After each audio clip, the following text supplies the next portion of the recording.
Fala família, sejam todos muito bem-vindos ao canal Vitrine Política. Aqui a verdade não pede licença. Você já percebeu como certas verdades nunca passam na TV? Como alguns nomes são protegidos a qualquer custo, enquanto outros são massacrados todos os dias? Isso não é coincidência, é sistema. No Vitrine Política, a gente não finge neutralidade, não engole narrativa pronta e não abaixa a cabeça para ninguém. Aqui se analisa, se questiona e se expõe aquilo que querem manter escondido. Se você está cansado da velha mídia, cansado de ver o povo sangrando enquanto o poder se protege nos bastidores, então esse canal é para você. Aqui a gente escancara o jogo sujo, denuncia abusos, cobra quem deveria servir ao povo e dá a voz a quem se recusa a ser manipulado. Então já se inscreve, ativa o sino, compartilha, porque quanto mais gente acordada, mais o sistema treme. Isso é vitrine política. Aqui a verdade incomoda e não será calada.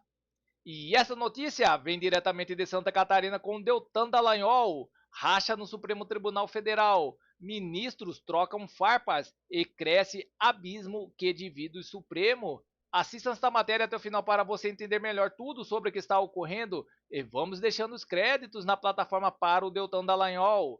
E não se esqueça de deixar o seu comentário e de dizer de qual cidade você vê esta matéria, para que possamos saber até onde está chegando a nossa audiência. Sem mais enrolações, vamos à matéria. Racha no STF. O Supremo nunca esteve tão dividido como agora. Gente, é oficial, o STF está rachado e agora é pra valer. Agora não tem mais 8 de janeiro para unir os ministros em defesa da democracia. Não tem mais julgamento do golpe para que os ministros sejam um exemplo de resistência institucional. Não, nada disso. O que há agora é uma verdadeira guerra pela sobrevivência. De um lado, nós temos ministros que são verdadeiros políticos de toga, que usam o poder da caneta não para cumprir a Constituição, mas para ganhar poder ou dinheiro e que não querem abrir mão dos poderes imperiais que conseguiram. Do outro lado, nós temos ministros que agem como juízes e que sabem que essa crise de imagem e de legitimidade do Supremo pode ser o fim do tribunal. E por isso querem dar alguma resposta para a sociedade para evitar que todos eles caiam juntos. Qual dos dois grupos vai ganhar, hein?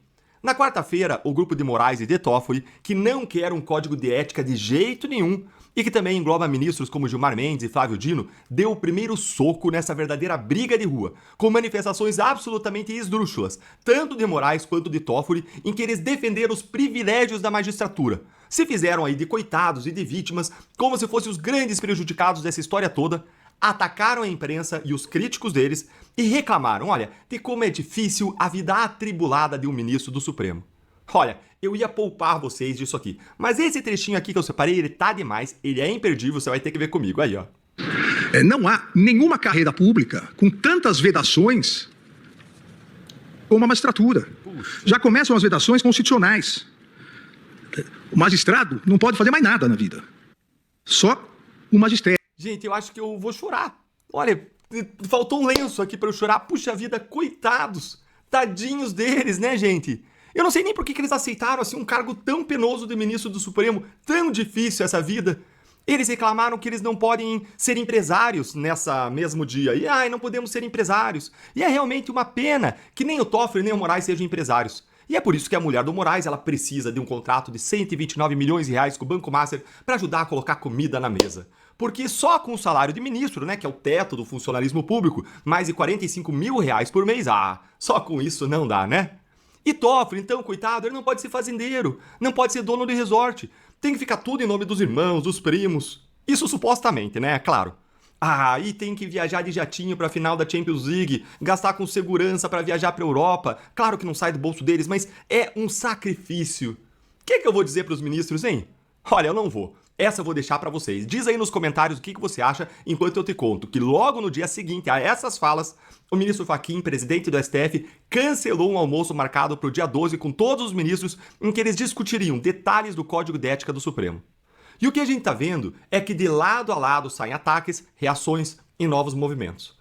O cancelamento desse almoço foi a prova mais pública do racha que o Supremo vive hoje, das divisões internas do próprio tribunal. E todo mundo sabe que quando um grupo tá dividido, ele está fraco. Agora, para responder a pergunta a respeito de qual grupo vai ganhar essa briga, precisamos relembrar de uma coisa antes.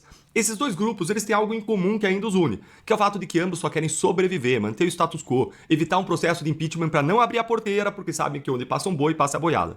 Nessa guerra, o lado político que é contra o código de ética para os ministros tende a ter mais força. Por quê, Deltan? Porque é mais articulado, tem menos ou nenhum escrúpulo, sabe como exercer o poder, manipular, atacar, construir alianças, não se preocupa em violar a lei para prejudicar inimigos, para ajudar amigos. Enquanto o outro lado, mais avesso à política, mais respeitador de limites e da lei, ele depende da sociedade e da imprensa para poder fazer valer a sua vontade, ou seja, precisa de apoio público, de respaldo do povo, e hoje o povo, em grande medida, olha para o Supremo com desconfiança e com todos os pés atrás. A chance, gente, para esse grupo é, se o caso do Banco Master e o escândalo que já existe no Supremo crescer de tal maneira, chegar a tal ponto do absurdo que o Supremo não vai ter outra alternativa a não ser fazer uma reforma muito profunda e mudar de rumo. Ou então arriscar o impeachment, né? Um controle externo por outros órgãos que vão se ver obrigados a fazer isso para dar uma resposta para a sociedade. E é por isso que a nossa voz é tão importante. Por isso que é tão crucial a gente continuar em cima de todos esses casos. O racha do Supremo é a maior oportunidade que nós temos em anos para tentar mudar esse sistema podre que tem destruído o império da lei no nosso país. E vamos para mais notícias no site Poder 360. STF classifica Caixa 2 como crime eleitoral e improbidade. Ministros têm maioria em julgamento virtual que termina nesta sexta-feira. Decisão permite punição mais rigorosa.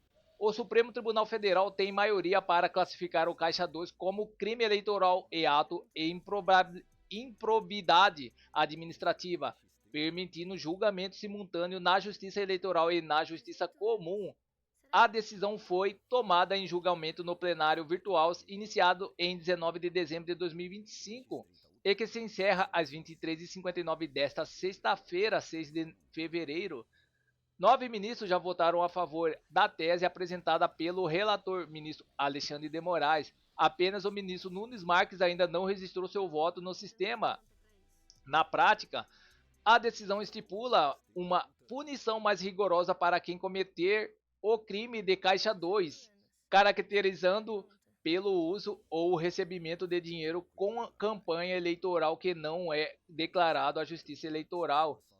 A decisão do Supremo tem repercussão geral e estabelece efeito vinculado para casos semelhantes em todas instâncias judiciais do país, como isso, políticos e candidatos que praticaram Caixa 2 em campanhas eleitorais poderão responder por processo nas duas esferas judiciais.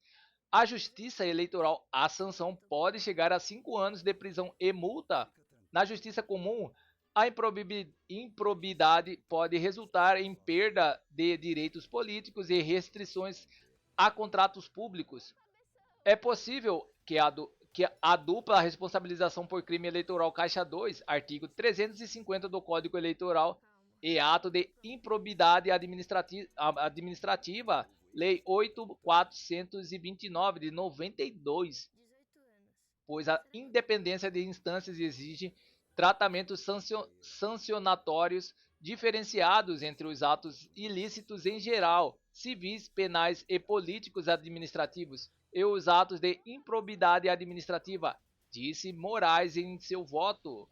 O relator também estabeleceu que, se a Justiça Eleitoral reconhecer a inexistência do fato ou negativa de autoria do réu, essa decisão repercute na seara administrativa. Além disso, afirmou que compete à Justiça Comum processar e julgar a ação de improbidade administrativa por ato que também configure crime eleitoral. Os ministros Cristiano Zanin, Carmen Lúcia, André Mendonça, Dias Toffoli, Edson Fachin, Luiz Fux, Flávio Dino e Gilmar Mendes acompanharam o entendimento do relator. Gilmar Mendes, no entanto, apresentou ressalvas em seu voto, argumentando que o tema não foi propriamente discutido porque há uma ADI, ação direta de inconstitucionalidade, que analisa um caso semelhante e ainda não foi debatido em plenário. Acompanho o relator com a ressalva e a que a deliberação há que chegar à corte no julgamento da ADI 7.236-DF quanto à constitucionalidade do inciso 4º do artigo 21 da Lei 8.429 de 1992, deve necessariamente condicionar interpretação das teses de julgamento ora estabelecidas nesse julgamento. Então é isso, pessoal. Essas são as notícias que estão circulando nas mídias da internet. E não se esqueça de se inscrever, deixar o seu like, clicar no sino para mais informações sobre política. Agradeço a todos pela audiência.